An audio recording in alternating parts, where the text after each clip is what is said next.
Mayslake, in DuPage County, Illinois, is a storied location. For many people, Mayslake is about the tale of the Peabodys, wealthy patrons who first gathered together various tracts of rural land to create an idyllic gentleman's farm with a Tudor mansion centerpiece. Others consider it as a longtime place of Roman Catholic retreats, led by Franciscan friars in a quiet country setting with muted rites and introspective sermons. Still others recall it as a place of teenage adventure, evading dogged cloaked men while attempting to find a mysterious tomb in a secret chapel in the woods. More recent arrivals may think of it as a quiet, secluded nature preserve, ideal for reconnecting with the landscape or spending time alone with one's thoughts, or even as a noteworthy venue for dramatic tragedies and uplifting comedies. There is, of course, truth in all of these tales, and in this series we'll attempt to take you through the many scenes that make up the Mayslake Peabody Passion Play. This video describing the denouement of the Peabodys, the arrival of the Franciscans, the establishment of a popular Franciscan Retreat, and most recently, the transformation of this natural setting into a DuPage County Forest Preserve. Primary sources for this video include conversations with Peabody and Mayslake historical researchers Jackson Hartley, David Hill, and Linda Neff. The DuPage County Preserve District Archives. DuPage County History Museum Researches and Archives. 1993 National Register of Historic Places application, authored by Audrey Mushler and Susan Benjamin. The 1926 book, Franciscans in the United States, published by the Very Reverend Ministers Provincial of the Friars Minor in the United States. The August 1937 Life magazine article, Pious Workers Go on a Retreat. Period newspaper articles, period census records and vital records, period plat maps and U.S. Geological Survey maps, period aerial photographs from the Illinois Archives and DuPage County Archives. In our previous video, we told the story of the origins of the Mayslake Peabody Estate, concluding with the death and burial of the estate's founder and patron, national coal magnate Francis Stuyvesant Peabody, taking us through the first weeks of September 1922. The sudden and unexpected departure of the family patriarch, only months after moving into the spacious Tudor mansion, left the Peabody family in something of a quandary. Newspapers reported that Francis S. Peabody left an estate worth about $10 million, or close to $170 million in 2024 money. According to his last will and testament, Peabody's assets, including the house, were to be divided evenly between his two children, Stuyvesant, or Jack Peabody, and May Peabody Stillwell, and his second wife, Mary Sullivan Peabody, although initially to be held in trust for a period of 5 years, before final distribution. Mary Sullivan Peabody would also inherit all household furnishings, including Peabody's coveted library, all except those items belonging to Peabody's first wife, May Henderson Peabody, who had died in the latter months of 1906. Those items would be given to Peabody's daughter, May Peabody Stillwell. Stuyvesant Peabody and wife Anita Healy Peabody, along with their 2 sons, by this time were building a life of their own in nearby Hinsdale, having previously purchased a small mansion and 13-acre estate there. As described in our earlier video, Stuyvesant became president of the Peabody Coal Company in the closing months of 1919, and was already well on his way to becoming a wealthy individual in his own right. The private life of his sister, May Peabody Stillwell, on the other hand, was not working out as well. Recall that she had married Addison Stillwell in a high society wedding in the early months of 1914, the couple by now having had 3 daughters. They lived in an expensive apartment along Lakeshore Drive in Chicago. However, in early December of 1922, within a few months of her father's death, May filed for divorce from her husband of 8 years, refusing to take alimony in the ensuing settlement, which was standard practice at that time, instead relying on her own income from the inheritance she received from both her mother and her father. Peabody's newly minted estate, meanwhile, was itself under its own threat, resulting from scrutiny of the property's inheritance taxes following Peabody's death. By October of 1923, the DuPage County Board held that Francis Peabody dodged property taxes for a significant period of time, the estate potentially owing years of back taxes. In spite of these setbacks, the Peabodys soldiered on. May Peabody Stillwell remarried several months later, this time to Charles Glidden Osborne, an international businessman, in late August of 1923. The Osbornes, along with their children, departed for England within a few weeks of their marriage, where they were to live essentially for the remainder of their lives, eventually purchasing a genteel manor house at Highfields on a 200-acre estate at Marlow-on-Thames in Buckinghamshire, in the southeast of England. While the Osbornes sailed to England, Stuyvesant and Anita Peabody carried on the Peabody tradition of hosting a regional horse show at the Peabody Estate during the third week of September in 1923. Curiously, newspapers did not mention Mary Sullivan Peabody participating in this social event. A month later, the Chicago Tribune reported that Mary Peabody was closing up her Hinsdale home and was staying at the Lakeshore Drive Hotel for a period of time before traveling to California for the winter. The general picture that emerges of Mary Sullivan Peabody's whereabouts is that she left the Mayslake mansion shortly after the death of Francis S. Peabody, instead staying at the Peabody House in Hinsdale or at an apartment in downtown Chicago, while traveling to New York, California, and occasionally overseas to Europe.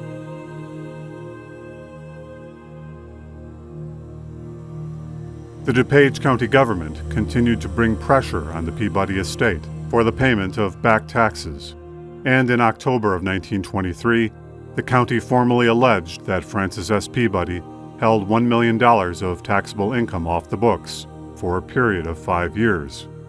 They referred the case to the Illinois State's Attorney Office for alleged tax fraud. And so as 1923 came to a close, the future of the Peabody mansion and estate was very cloudy.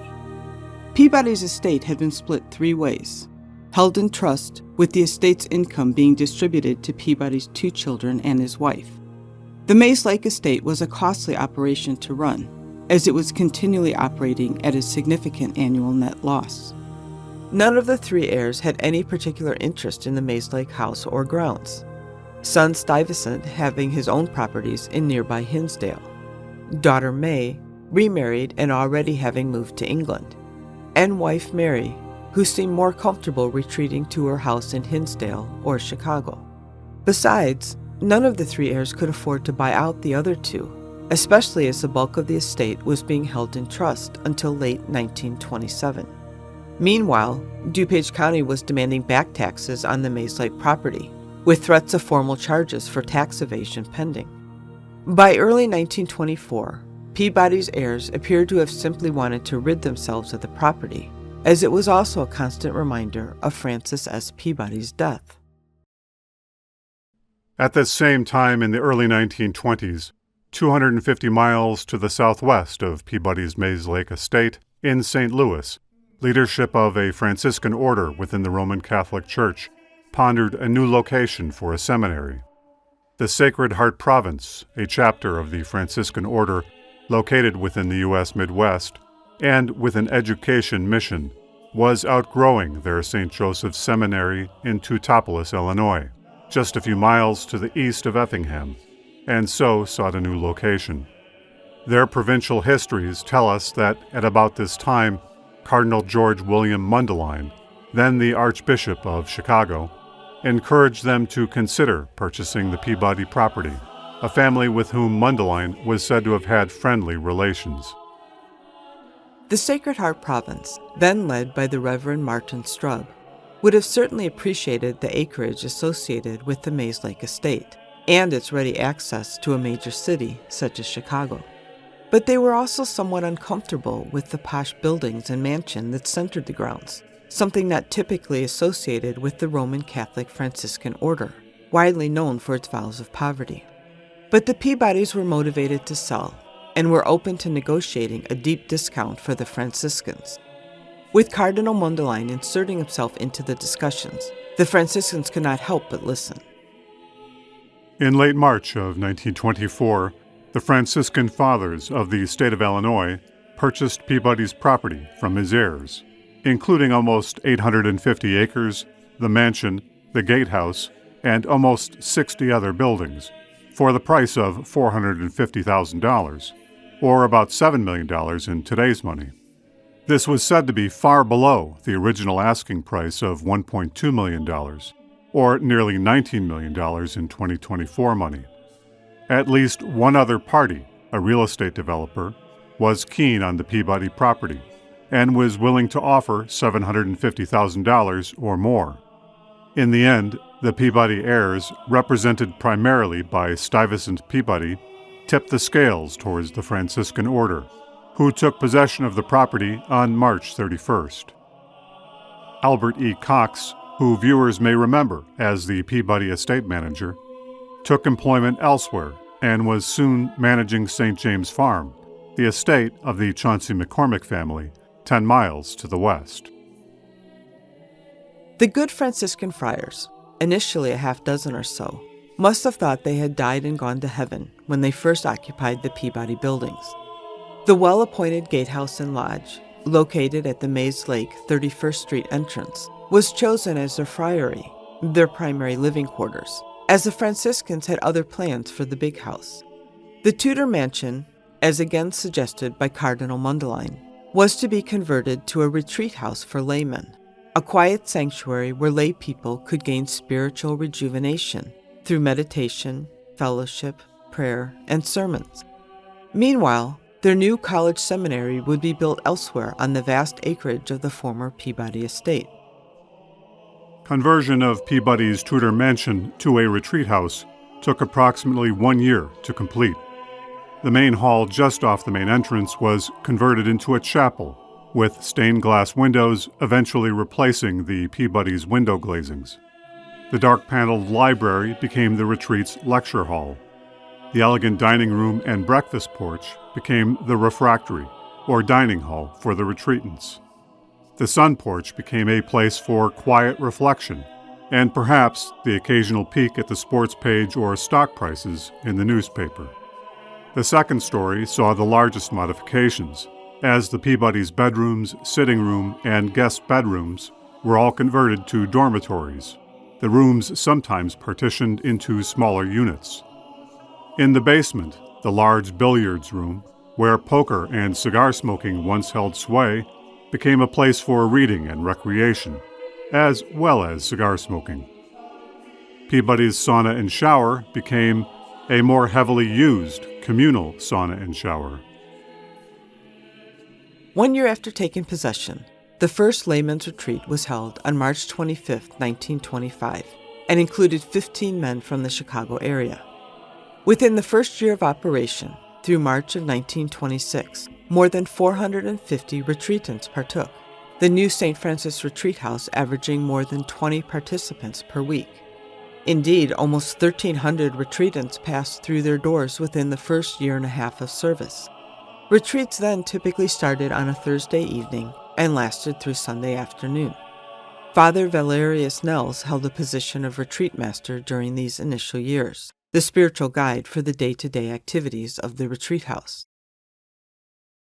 Work on the new seminary college, the primary intended purpose for the new Franciscan property, also started during this time. A site was chosen about 1,500 feet west-southwest of the Peabody Mansion, a place now set within the Trinity Lake subdivision. Ground was broken on March 19, 1925, for what was to become St. Joseph's College, designed by the firm of O'Meara and Hills of St. Louis, and built by the Paul Steenberg Construction Company of St. Paul, Minnesota. With the St. Francis Retreat House in full swing, and the walls of St. Joseph College rising high in the landscape, a memorial to Francis S. Peabody, the ultimate benefactor of the Franciscan property, was proposed by Father Conrad and Walburn. The suggested memorial would consist of a chapel, built as a replica of the famous Portiuncula Chapel, located near Assisi, Italy. A simple ancient chapel said to have been renovated by St. Francis of Assisi in the early days of his spiritual mission. The proposed memorial would be placed at the site of Francis S. Peabody's 1922 death, just to the southeast of the original Mayslake, and about 900 feet due south of the Peabody Mansion. Stuyvesant Peabody and Mary Sullivan Peabody agreed to pay for the memorial chapel at a cost of $47,000, or approximately $650,000 in 2024 money.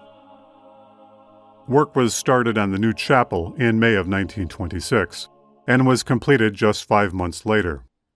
During this time, Stuyvesant Peabody arranged to have his father's remains disinterred from Bronzewood Cemetery, a mile to the southwest, and placed beneath the floor of the new chapel's altar, a practice once common in Roman Catholic churches in Europe. So as to enable the Peabody family to visit the memorial without disturbing the Franciscan Retreat activities, a gravel roadway was added from 35th Street to the chapel. The memorial was dedicated on October 12, 1926, attended by hundreds, including Cardinal Mundelein, and quickly became a prominent sacred feature in the evolving Franciscan landscape. The new St. Joseph's Seminary was completed within a year of the new chapel. With an impressive edifice rising high above the cornfields of DuPage County, the 3-story, 200,000 square foot Tudor Gothic structure was designed to house 200 students, boys between the age of 12 and 16, enrolled in preparation to serve in the Franciscan order. The campus included a large barn, living quarters for the students and faculty, a chapel, and classrooms. As the St. Francis Retreat House grew in popularity, more help was needed for its operations. 4 Franciscan nuns were added to the growing staff of the St. Francis Retreat House. They were brought in to do the arduous and thankless work of cooking and housekeeping chores for the flourishing facility. Tellingly, they were given quarters in a few small rooms off the kitchen area, where they were to spend most of their waking hours. Yet more spiritual features were added to the emerging St. Francis landscape.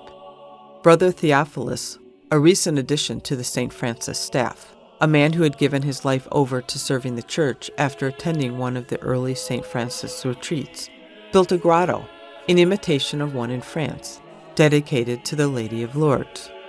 He single-handedly built this structure adjacent to Peabody's Lock, which controlled the flow of water between the artificial Mayslake and the Gulf to the east, creating a small waterfall feature within the grotto.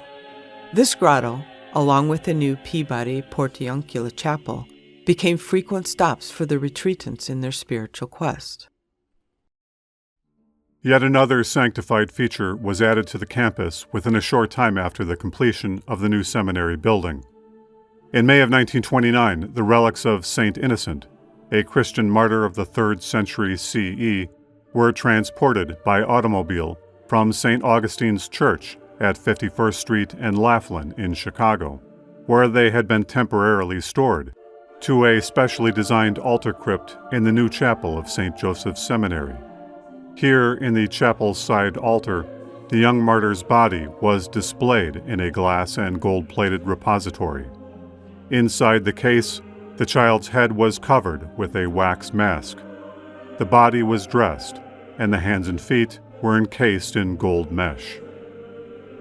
These relics had originally been in the possession of the nuns of the St. Cosimato Monastery in Rome, Italy. They were then gifted to the Franciscan Provincial in return for the generous assistance rendered to the monastery by the Franciscans during and after World War I. The relic display was as unsettling as it was inspirational, and likely created a vivid memory in the minds of the young seminary boys. And this, along with the Peabody Chapel, the Lady of Lourdes Grotto, and the Peabody Locks, would give rise to myths, legends, and conspiracy theories that would later haunt and vex the Franciscan campus for decades to follow. It was also in the late 1920s and 1930s when the Franciscans reshaped Peabody's original estate, sometimes adding to it, and more often selling off parcels that were not part of their long-term plans. For example, in June of 1928, they purchased 125 acres to the east of the campus from the Hingst family, giving them complete ownership of the Gulf, the natural lake which was fed by Mayslake to the west. This purchase may have been something that Peabody had attempted to do but failed to accomplish. They also purchased an additional 15 acres from the Butler family in the same area. But perhaps in need of cash to help fund their ambitious growth plans for both the retreat house and the seminary, the Franciscans began selling off large portions of the property by the mid-1930s. In 1936, for example, they sold 500 acres, roughly half their holdings, in 2 allotments to Stephen Anthony Healy for a little more than $110,000, which translated to between $200 and $250 per acre, or roughly $2,500 per acre in 2024 money. It was quite the steal for Healy, who was apparently of no relation to Anita Healy, Stuyvesant's wife. The Peabody heirs, meanwhile, ultimately settled with DuPage County regarding back taxes, paying off roughly $60,000 in the mid-1920s, the rough equivalent of $900,000 in 2024 money. This was no small amount and would have eaten into the $450,000 that the heirs had made from the sale of the estate. Sadly, Peabody's daughter May, like her mother before her, died relatively young in a country not of her birth, passing away in April of 1936 at the age of 45 in Marlow, England, as a result of toxemia, an acute infection, having fallen ill months prior. May had perhaps lived the life that her father had only dreamed of, as she spent the remainder of her days on an English estate. Yet another echo of her late father is the epitaph engraved upon her gravestone in the All Saints churchyard in Berkshire, England. Under the wide and starry sky, dig the grave and let me lie. Glad did I live and gladly die, and I laid me down with a will. This be the verse you grave for me. Here he lies where he longed to be.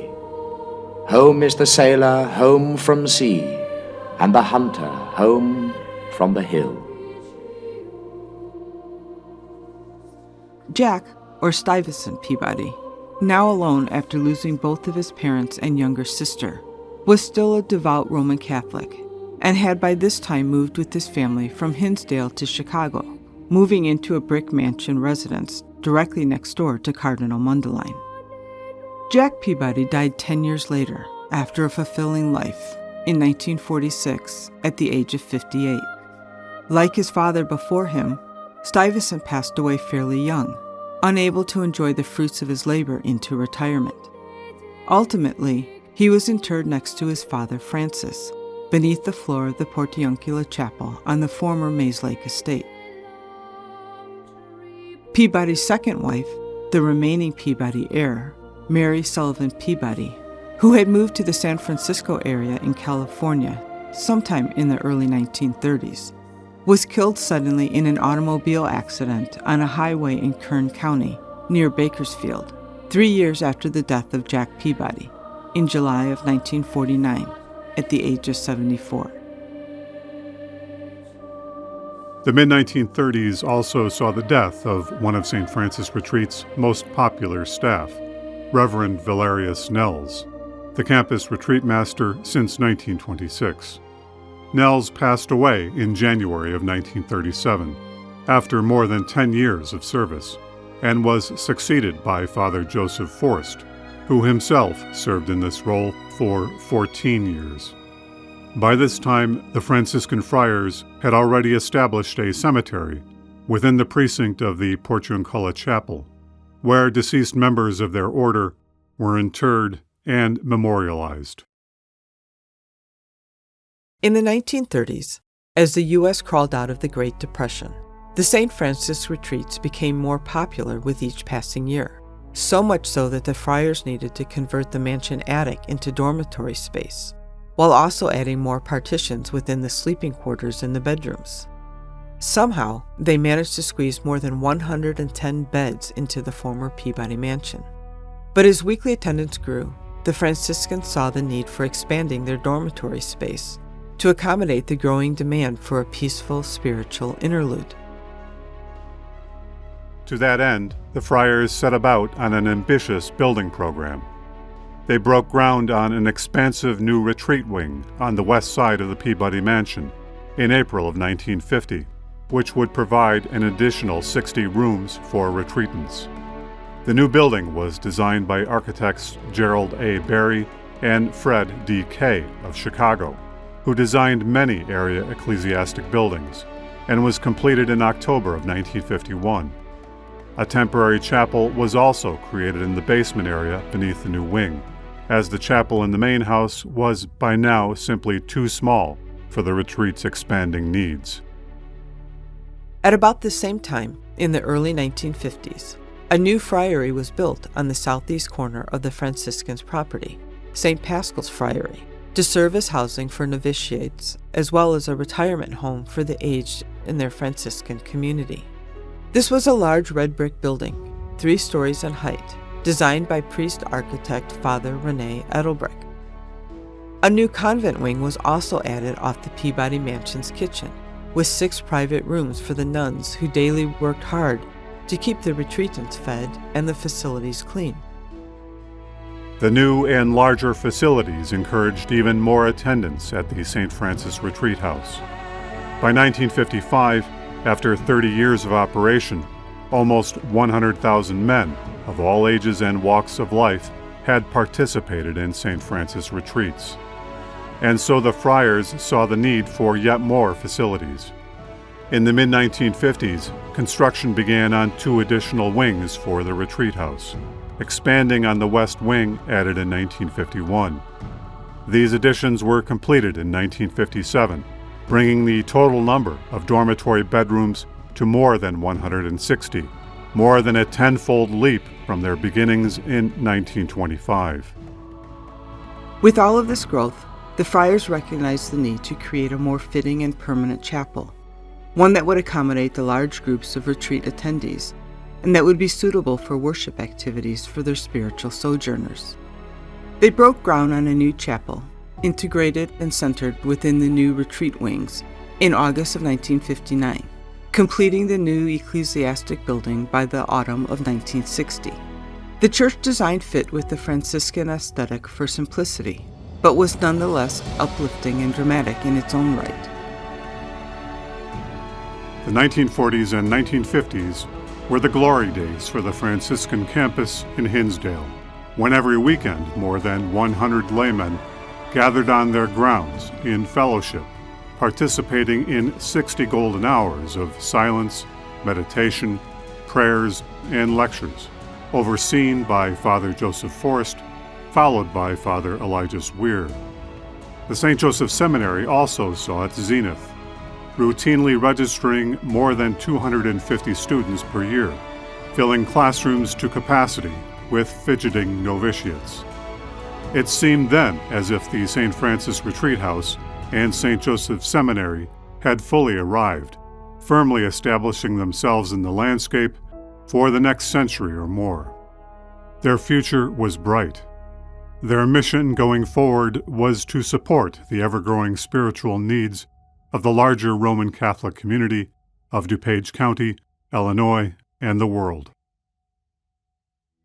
It was about the same time when local legends took root in the Chicago region of the Franciscans and their mysterious community in the western suburbs of Chicago, especially in the fertile imaginations of teenage boys and girls. There were tales of dead bodies kept in ornate glass cases, of rich patrons, along with their children, being buried in secret and richly adorned chapels, of dark and mysterious tunnels that connected ancient buildings, of sacred, secluded grottos, and of strangely engineered lakes. And all of this behind the secretive veil of anonymous friars and ecclesiasts who steadfastly chased off the curious from their hallowed grounds. This melange of misinformation brewed some strange tales. Indeed, one of the primary tales circulating was that Francis S. Peabody was kept in a crystal casket, his body eerily floating in preservative oil in a vain attempt at immortality, set within the middle of an engineered lake or within an ornate chapel and guarded by hooded monks. And so it was often a Saturday night quest or dare of local teenage boys and girls to witness for themselves this strange and eerie sight, said to be set within the dark and mysterious groves of the former Peabody Estate, and to do this without getting caught by the monks, who would hold you captive, or worse, transform you into a novitiate. We too heard these same stories growing up in the area, always ending with the friars in a frantic chase, reaching out with their bony hands, within inches of grasping the young heroic trespasser, who then managed to evade capture at the last moment. Of course, there was a small degree of truth in this. The good Franciscan friars would indeed chase you off their property, simply trying to protect their chapel and cemetery from desecration and vandalism. And if caught, they would call your parents or the local police. As the U.S. slipped into the mid to late 1960s, the times they were a-changing. Society was rapidly being transformed by egalitarian forces, dynamically shifting the balance of power from the unequal patterns of the Cold War and Eisenhower years, driven by the Civil Rights Movement, the Feminist Movement, the Vietnam War protests, and the era of the psychedelic. The Roman Catholic Church attempted to keep up with the changes, but ultimately was viewed as part of the rigid social structures that the broader society was abandoning. Roman Catholic retreats, with their lessons of charity, service, and humility, once popular and well-attended, were becoming passé, and the St. Francis Retreat House saw fewer and fewer attendees with each passing year. Likewise, fewer young people were keen to devote their lives to serve in the Roman Catholic Church, joining seminaries or convents. St. Joseph's Seminary saw a drop-off in registered students, and so as to better compete, in 1964, the seminary converted to a more general high school curriculum, hoping to attract a wider population of students. Without an influx of novitiates, the ecclesiastical orders, such as the Franciscans, were becoming an aging population, with few young people to whom they could pass the torch. The 4 remaining Franciscan nuns, who had spent decades in service to the retreat in cooking and cleaning, finally retired in 1964. The once extensive properties of the Franciscans, at one time exceeding 1,000 acres, had been whittled back to a third of their original size by 1960. In a final act of creation, the Franciscan friars fittingly established Mayslake Village in 1964, a retirement community west of Route 83 and south of 35th Avenue, situated on 35 acres of their land. Some repairs and updates, too, were made to the former mansion in the 1960s. The heating system was replaced with a more modern system powered by natural gas. The kitchen was also modernized. The original chapel, occupying the main hall of the Peabody Mansion, was finally retired. The dining room, too, was remodeled, with the original fireplace being removed due to water damage. Air conditioning was installed in the new chapel. Many of the first-story windows, still original from the 1920s build, were replaced with modern-looking aluminum windows, hoping to conserve energy and reduce heating bills. With dwindling staff, and after years of teenage incursions and vandalism of the Peabody Chapel and adjoining Friars Cemetery, the Franciscans made the decision to move the Portiuncula Chapel and Cemetery from their somewhat remote and exposed position at the south of the campus to a place more easily protected, directly in front of the Peabody Mansion. In 1973, they began work on the chapel and cemetery move to their new location. As the chapel had suffered due to age and vandalism over the years, they also made expensive repairs and renovations to its interior and exterior, completing the work in 1974. The graves of Francis S. Peabody and his son Stuyvesant Peabody were moved from the interior of the chapel to a newly created friar cemetery adjacent to the chapel. This was the third time Francis S. Peabody had been interred since his death in 1922. Enrollment at St. Joseph's Seminary continued to decline, and by 1977, when the high school finally closed its doors, the graduating class of the once thriving institute numbered only 11 students.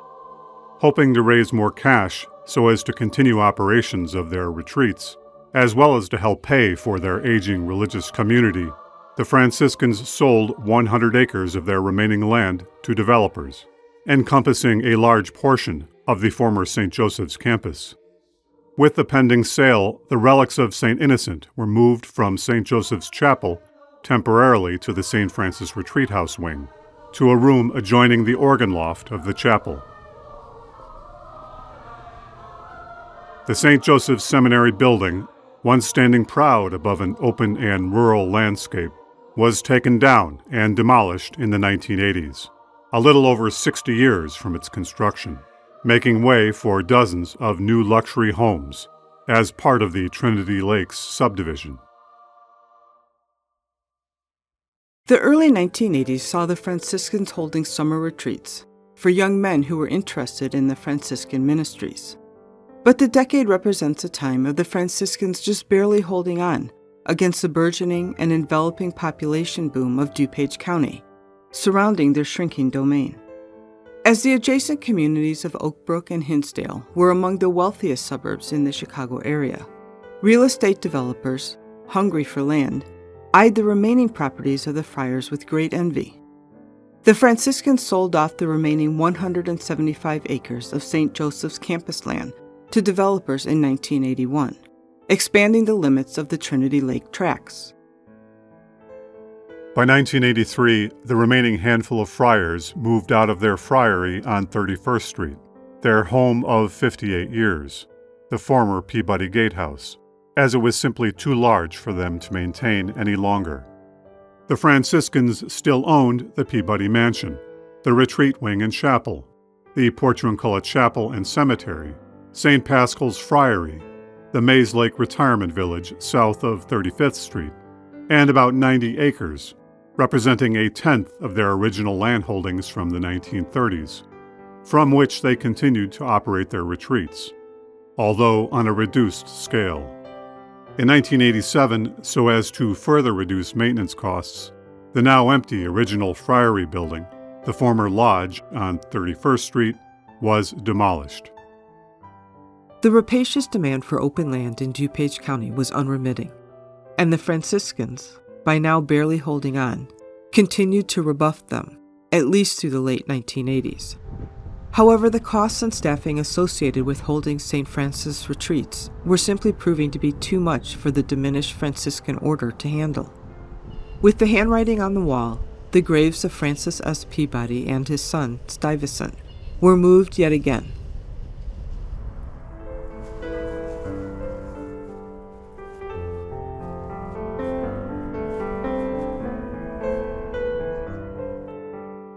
The fourth time within 68 years for the Peabody Patriarch.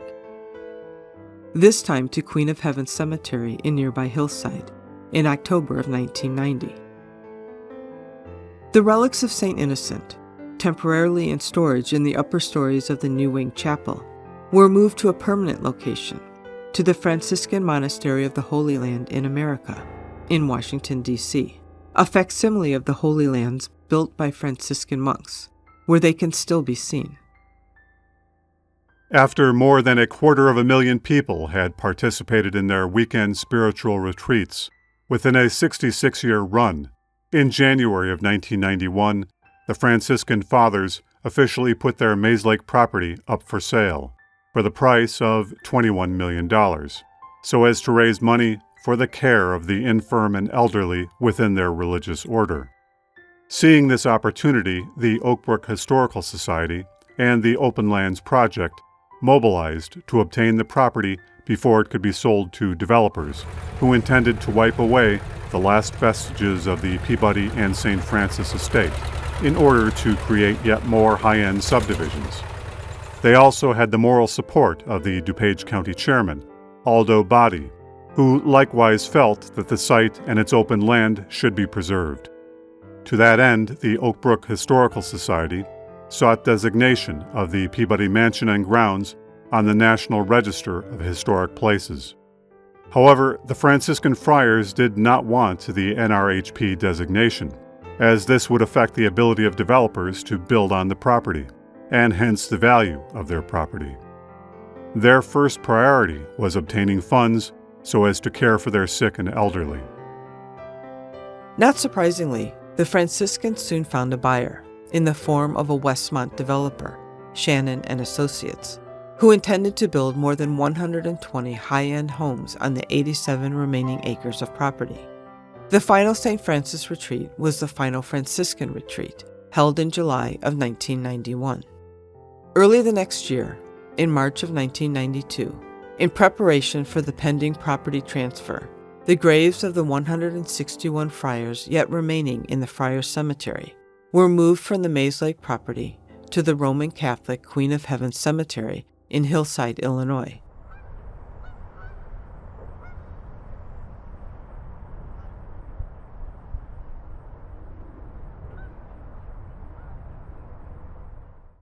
But the fight to retain the Peabody Mansion, the Franciscan buildings, and the remaining open natural lands surrounding these structures was not yet over. As the Franciscans solemnly moved their dead from the estate, a referendum aimed at providing $15 million in additional funds to the DuPage County Forest Preserve District for the purchase of the Mayslake property was put to the vote. The referendum failed, but only by a narrow margin. Organizers blamed the lack of time to properly present the topic to voters. Undaunted, once more unto the breach, proponents of the Mayslake purchase put another referendum on the ballot for DuPage County voters in November of 1992, requesting the sale of $17.5 million in bonds by the DuPage County Forest Preserves for the purchase of Mayslake. This time, after a stronger pitch to voters, wait for it, the referendum passed, again by a narrow margin. Within a matter of weeks of the referendum, the DuPage County Forest Preserves District acquired the Mayslake property as a result of condemnation proceedings. That was the good news. The bad news was that the DuPage County Forest Preserve officially acquired ownership of the Mayslake property, now inheriting all of the maintenance issues associated with a heavily used 70-year-old building that had so humbled the Herculean efforts of the Franciscan friars. To be clear, the Forest Preserve District was not keen on purchasing the Mayslake property, and only did so at the behest of the county voters. With the DuPage County Forest Preserve District now owning the land, the process for designating the property on the National Register of Historic Places was quickly resumed, led by the Oak Brook Historical Society. Here, too, the DuPage County Forest Preserve District, the new property owner, was reluctant to go along with the designation, as they were concerned that it would inhibit their ability to make decisions regarding some of the less historic structures on the property, such as the Franciscan Retreat wings, added in the 1950s. Discussions were held which allayed their fears, sufficiently so that they agreed to move forward with the process. In August of 1993, the building and grounds were deemed as eligible for the National Registry of Historic Places, and by 1994, the Mayslake Peabody Mansion and grounds were officially moved onto the National Register. The story did not end there, however.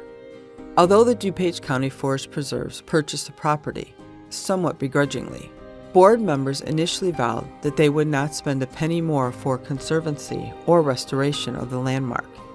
Instead, the Forest Preserve District licensed nonprofit volunteer organizations, such as the Mayslake Landmark Conservancy, to stabilize the building structure and to begin restoration efforts. This was going to be an expensive endeavor, however, projected to cost $500,000 alone to simply bring the structures up to building code in order to enable the use of the buildings for public events. Try as they might, the Conservancy group was unable to raise such sums on their own, and again sought the help of the Forest Preserve District. The district finally acquiesced in 1998, and provided $1 million in funding for the Mayslake building restoration, as otherwise the buildings were doomed to stand empty, unused, and deteriorating. As the property was being brought up to code, one of the early new uses of the Mayslake Estate was for that of an outdoor theater. The first Folio Theater, a Shakespearean troupe and non-profit company, began providing outdoor productions on a wooden stage a few hundred feet south of the Portiuncula Chapel during the summer months of 1997, with proceeds benefiting the Mayslake Restoration Project. In addition to art showings and other outdoor festivals, the theater was an early and popular draw for the campus. The DuPage County Forest Preserve formally took over the Mayslake renovation project in 1999, and in so doing was able to provide an additional $3 million in funding for the project. This was used principally to bring the mansion up to building code and to rectify major issues with the structure, such as significant repair and replacement of the slate tile roof. With these improvements, by May of 2002, the Forest Preserve was able to start offering tours of the mansion to the general public, to the tune of $5 per ticket, which provided funding for further restoration of the buildings. By 2004, during the non-summer months, the first Folio Theater began to make use of other spaces within the Peabody mansion, such as the wood panel library or the Italianate living room, so as to expand its theater season. While the players played on, the fate of St. Paschal's Friary, also part of the 1992 purchase of the Mayslake property, was tied up in the courts, as the National Housing Authority pushed for the use of the building as an assisted living space for senior citizens. However, this new plan never came to fruition, and the abandoned half-century-old building was deemed too costly to restore or rehabilitate. St. Paschal's Friary, once the home of the aged and novitiate Franciscans, was torn down in 2011. Meanwhile, slowly but surely, the preservation and restoration efforts associated with the Peabody Mansion continued, as annual Forest Preserve funding allowed.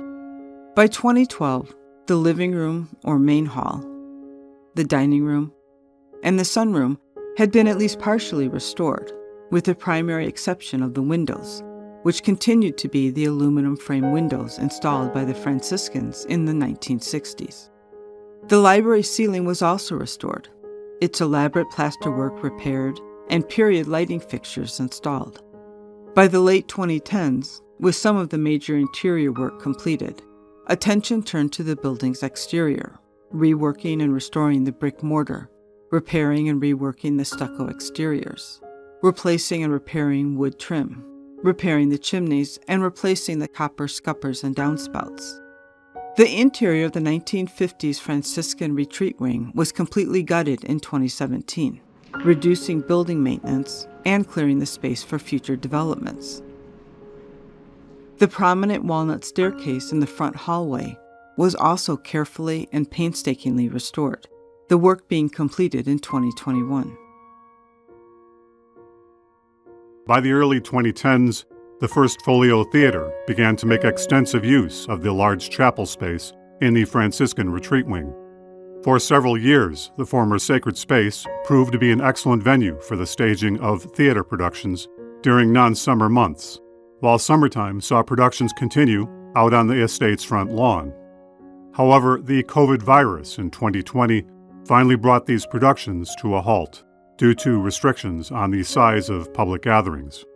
The economic effect of the shutdown proved to be too much for the small theater company, as well as their troupe of actors, and they unfortunately had to close down their productions permanently thereafter. In the summer of 2022, the DuPage County Forest Preserve closed down the mansion for more extensive renovations. This new project was funded by a grant obtained from the Public Museum Capital Grants Program, the Illinois Department of Natural Resources, and the Illinois State Museum. In addition to multiple structural repairs, primary work in this program included removal of the 1960s windows on the first floor, replacing them with modern, maintenance-free, and insulated windows, and much more in keeping with the Tudor revival look of the original 1922 construction. Volunteer blacksmiths from Klein Creek Farm forged replicas of handles that once graced the library windows. This work also included a complete restoration of the front entrance, with the replacement of the faux portcullis at the top of the main front doorway. The Mayslake Peabody mansion reopened to the public in the summer of 2024, looking almost as good as new.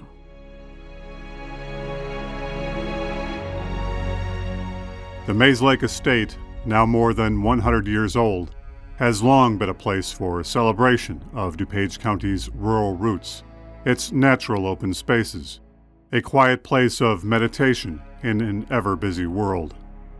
As we have seen, the Peabodys bequeathed the property its initial form, its overall structure.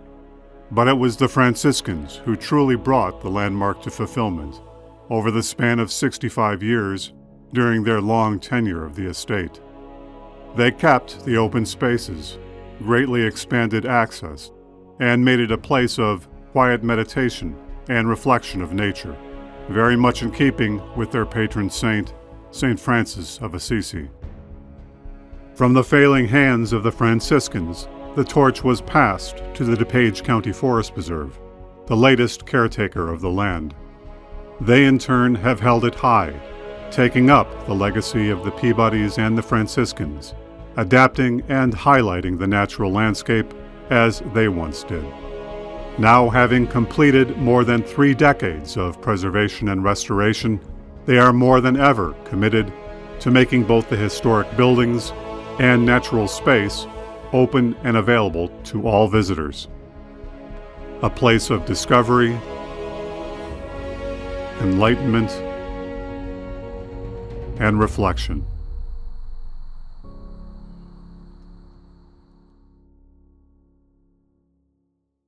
We'd especially like to thank the DuPage County Forest Preserve District staff for their extraordinary help and assistance in putting this 3-part documentary together. We could not have done this without them. Thanks too to our Patreon supporters. If you're enjoying these videos, please remember to like, subscribe, share, and comment. And, if you're so inclined, consider supporting us on Patreon. It helps our channel to grow and enables us to make more videos just like this. We'll see you, in a manner of speaking, in our next video adventure.